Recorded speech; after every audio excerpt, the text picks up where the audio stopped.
Kom ind.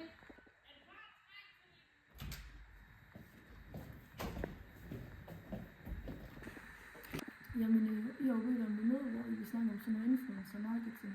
Altså, er det virkelig nødvendigt? Ja, det er nødvendigt, fordi for at sikre, at Mils Makeup det er nået til de rigtige kunder. Sociale medier, det er der, hvor vores målgruppe den befinder sig, og influencer marketing, det giver os en unik mulighed for at komme direkte i kontakt med dem. Ja, også fordi folk de stoler mere på den personlige følger end sådan de traditionelle reklamer. Og det viser undersøgelser også, at influencer marketing det giver op til 11 gange højere afkast end almindelige annoncer. Ja, så det er faktisk en investering, der kan betale sig. Men hvorfor er de influencer marketing? Kunne vi ikke bare køre nogle flere traditionelle reklamer? Nej, fordi traditionelle annoncer har stadig en plads, men de har ikke den samme troværdighed som en influencer, hvor vi har valgt Christine Slot i det her tilfælde, hvor hun anbefaler deres produkt, så opfatter følgerne det som en ven, og ikke som en virksomhed, der prøver at sælge noget til dem. Okay, men hvorfor lige Christine Slot? Det er ikke hende specielt.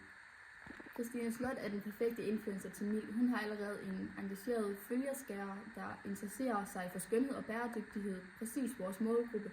Hendes følgere de stoler på hende, og hun har et højt engagement, hvilket betyder, at hendes anbefalinger faktisk påvirker deres købsbeslutninger. Hun er autentisk troværdig og formår at skabe et interaktion fra sit publikum. Okay, men hvad er jeres plan sådan helt konkret? Vi tænker, at det her produkt, som vi markedsfører, Mils Blåstik.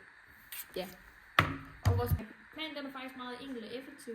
Christine Slot måske promovere det her Mils produkt på f.eks. Instagram, YouTube og TikTok, hvor hun kan lave reels og stories, der sådan viser, hvordan sådan produkter det bruges.